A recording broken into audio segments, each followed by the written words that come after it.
Las tumbas inacabadas.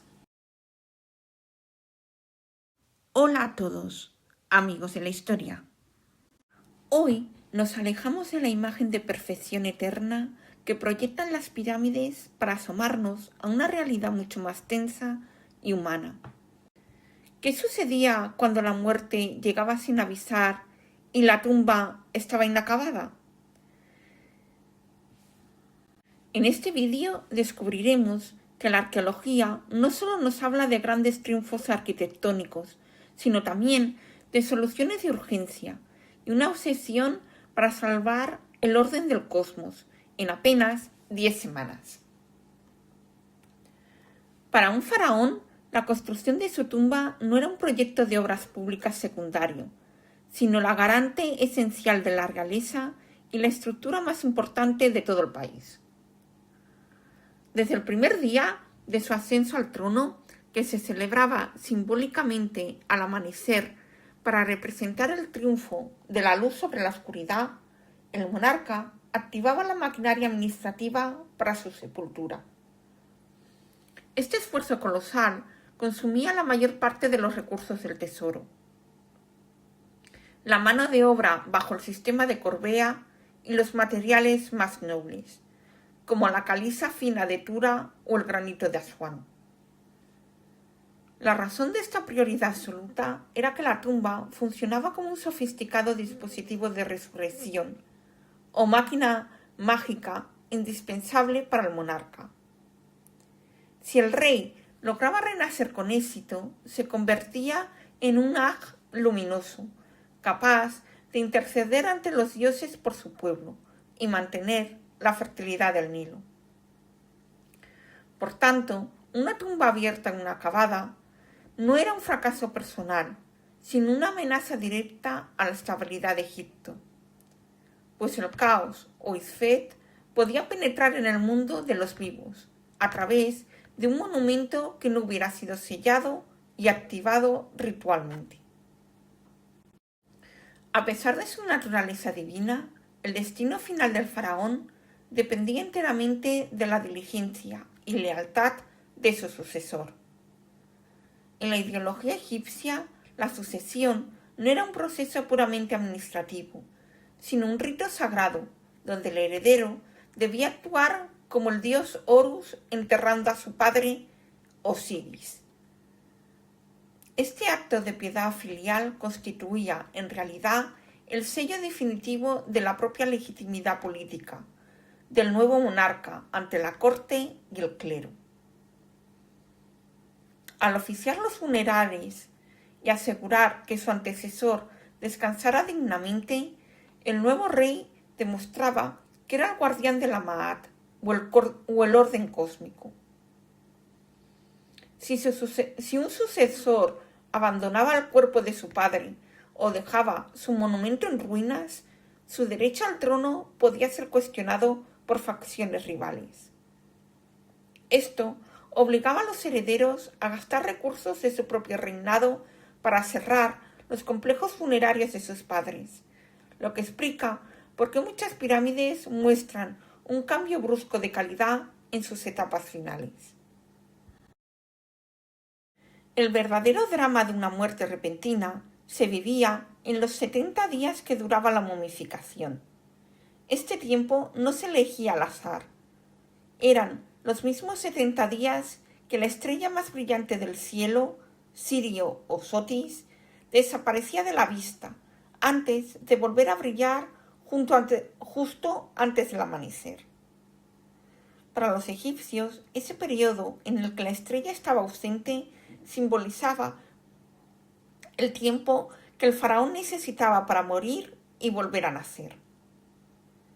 Mientras el cuerpo del rey era desecado con natrón y envuelto en lino en el taller de embalsamiento, los arquitectos y las cuadrillas de trabajadores vivían una auténtica agonía logística. Esos 70 días eran el plazo máximo e inamovible para que la cámara del sarcófago estuviera terminada, decorada y lista para ser sellada. Si la muerte era repentina, el visir daba órdenes drásticas.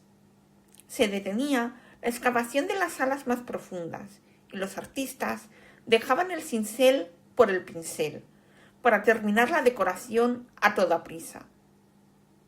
Es decir, no se hacían relieves, sino pinturas. Muchas de las chapuzas que hoy detectan los arqueólogos como relieves corregidos con pintura negra o pasillos que giran bruscamente son el rastro físico de hombres que trabajaban con el eco de los ritos fúnebres, ya resonando en la entrada del valle. La historia de Egipto está llena de monumentos que son, en realidad, un audaz plan B ante la brevedad de un reinado. El caso de Neferefre en la dinastía V es uno de los más extremos. Falleció tras solo 2 años de reinado, cuando su pirámide en Abusir era apenas una base cuadrada. En lugar de abandonarla, sus arquitectos truncaron el proyecto y la terminaron como una mastaba cuadrada de 7 metros, a la que los textos de la época llamaron significativamente Iyat, la colina. Incluso en Giza, el faraón Miserinos murió dejando su complejo a medio terminar, con el costoso revestimiento de granito rosa apenas cubriendo las primeras hiladas. Su sucesor, Shep-Seskaf, optó por completar el templo del valle, utilizando ladrillos de adobe, mucho más rápidos de colocar que los sillares de piedra noble. De igual modo, en el Valle de los Reyes, la tumba de Ramsés I es el testimonio de un reinado de apenas 2 años. Al no haber tiempo para tallar la roca, los artistas revocaron las paredes con yeso y pintaron las escenas para imitar el acabado real de las tumbas vecinas. Incluso el famoso Tutankamón tuvo que ser enterrado en una tumba pequeña, y no real, con un ajuar que en gran parte fue reutilizado o expropiado de otros miembros de la familia, para cumplir con el plazo del entierro. Cuando el tiempo o la inestabilidad política no permitían una obra individual, la solidaridad familiar se convertía en la llave para la supervivencia espiritual. Aunque durante el Imperio Antiguo las pirámides eran exclusivamente reales, con el paso de los siglos surgieron auténticos panteones para asegurar que todo el linaje disfrutara de la cercanía al monarca. En el Imperio Medio, bajo las pirámides de Lajún o Dashur, se excavaron galerías destinadas a las reinas y princesas, para que no quedaran desprotegidas tras el fallecimiento del rey. El ejemplo más masivo es la tumba KV5 en el Valle de los Reyes, un laberinto sin precedentes que Ramsés II mandó construir para sus numerosos hijos, con más de 100 cámaras excavadas a medida que estos iban falleciendo. En otros casos, como la tumba de Senetiem en Deir el-Medina, 3 generaciones distintas terminaron compartiendo una misma estancia, bajo una pequeña pirámide de adobe.